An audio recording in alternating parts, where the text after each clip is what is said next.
Hello, Malcolm here, and welcome to Quiet Time Coaching episode 26.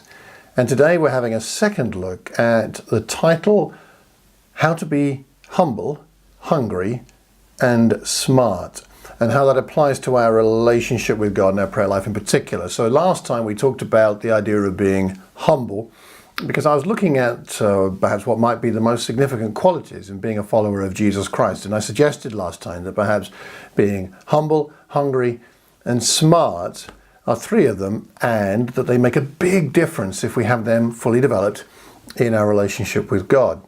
Now that's because I've been reading a book, this is why it's on my mind, by, I don't know how to pronounce this, Patrick Lencioni, and it's a book called The Ideal Team Player, subtitle, How to Recognize and Cultivate the Three Essential Virtues. And it's all about how to be an effective person in a team, both you yourself performing well in a team and then helping the team to perform well. And these three qualities of humility, hunger, and being smart, people smart, are the three that he talks about in the book. And I couldn't help but see, even though it's a secular book, the spiritual applications generally as a Christian in our Christian life, but also in our relationship with God, being humble before God, being hungry for God, and being smart, in other words, connecting with God. But we'll talk more about that next time. The last time we talked about humility, hopefully that was helpful.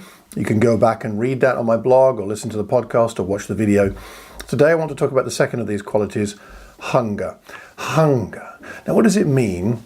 What does it really mean to be spiritually hungry?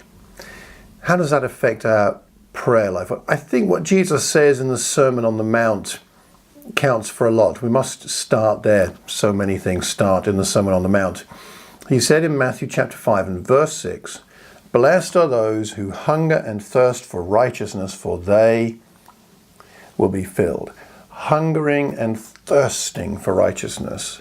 That's how we get filled. And I would suspect that was Jesus not just talking about a one-time hunger and a one-time thirst, but somehow remaining hungry and thirsty for the righteousness that only God can provide. So there's a need for hunger in our lives.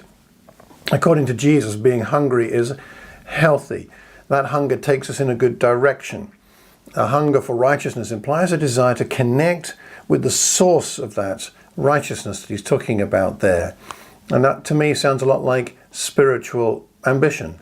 Now there is a big difference between selfish ambition and spiritual ambition. If you want to look up some good references for those, for the selfish ambition, look up Galatians 5:20, Philippians chapter 1 verse 17, and chapter 2 verse 3, and then in James chapter 3 verse 1 and 14 rather, and verse 16. So what about the difference between the selfish ambition in those verses and spiritual ambition? I would suggest that the difference is about the hunger, the ambition that benefits other people rather than ourselves. Let's have a look here in Romans chapter 15, what Paul says. He says in chapter 15 verse 20, "It has always been my ambition to preach the gospel where Christ was not known, so that I would not be building on someone else's foundation." What's his ambition? It's not something for himself. It's that he may preach the gospel where Christ was not known. So his ambition, his spiritual ambition, his hunger is to benefit other people. And I think that's good. But what do we do when we want that kind of hunger, but we just don't seem to have it? What do we do at that point, and especially in our relationship with God? Let me quote for you from the book. I like this that they mention on page 202 of this book, The Ideal Team Player. "The first and most important part of helping that person become hungry," they're talking about someone who lacks this quality, "is to find a way to connect her to the importance of the work being done." The importance of the work being done. Until this is accomplished, a manager cannot expect much change. In the corporate context there.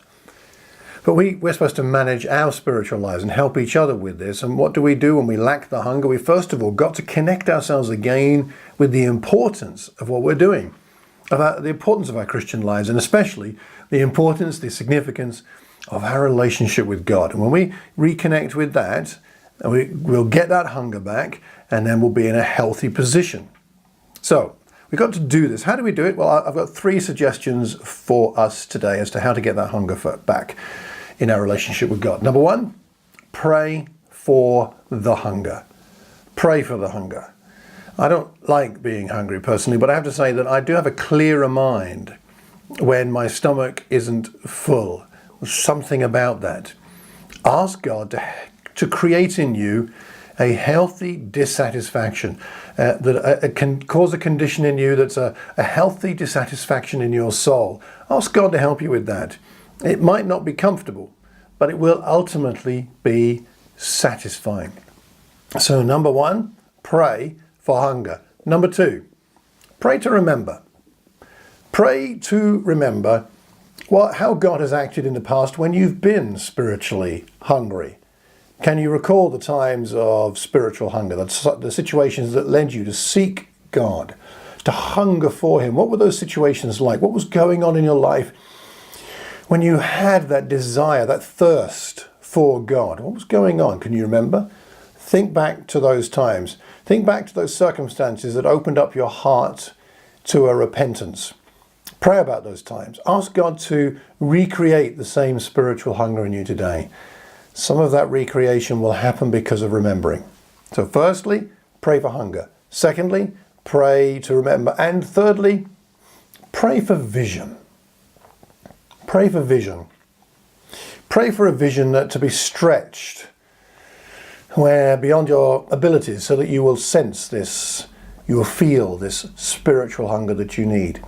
When God gives us vision, we recognize our poverty. We recognize the gap between where we are and where we'd like to be. And that poverty creates a fresh hunger for God to help us, to strengthen us, and to give us what we need, to reach out to Him with a greater sense of desperation, a healthy desperation.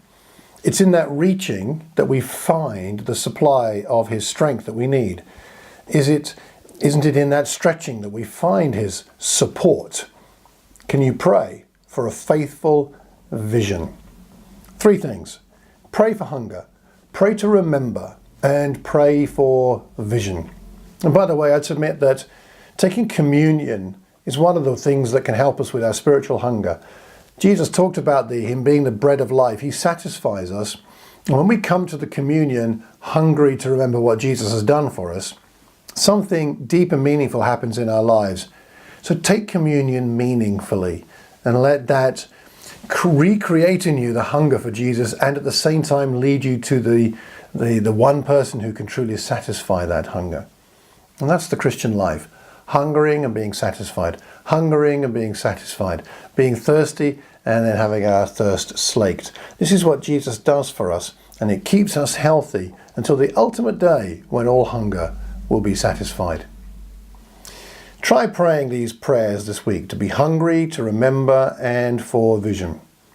Pray in that way, and pray in that way perhaps a bit like the Apostle Paul. When we think about these things, it reminds me of his heart and the way that he lived with a burning spiritual ambition, a spiritual hunger. That's how he was. Well, you and I may not be the Apostle Paul, but I know that we can be closer to God if we imitate the faith of that great Christian, someone who remained spiritually hungry all of his Christian life. Well, we've looked at humility, we've looked at hunger. Next time, we will look at what it means to be smart in our relationship with God. I think that might be the most challenging and the most interesting of all. What do you think is the best way to develop spiritual ambition, to keep that spiritual hunger? What helps you to do so? What have you read elsewhere or seen elsewhere in people that seem to be able to keep that spiritual hunger? What do you see them doing? What attitudes do you see them displaying? What is it that underlies and underpins and the foundation of that enduring hunger? Let's be humble before God. Let's be hungry for Him. And next time we'll talk about how to be smart. Well, leave a comment. Leave a comment anywhere you hear or see this recording. Let me know what you think about this topic. And if you could do me a favor, pass the link on to one other person. Send it on so that somebody else can benefit from the things we're talking about here. Well, until the next time, I hope you have wonderfully satisfying quiet times, times of devotional time with God, those moments that do fill up the soul. And I pray that your humility and your hunger will drive you to God. And pray for me the same also. Take care and God bless.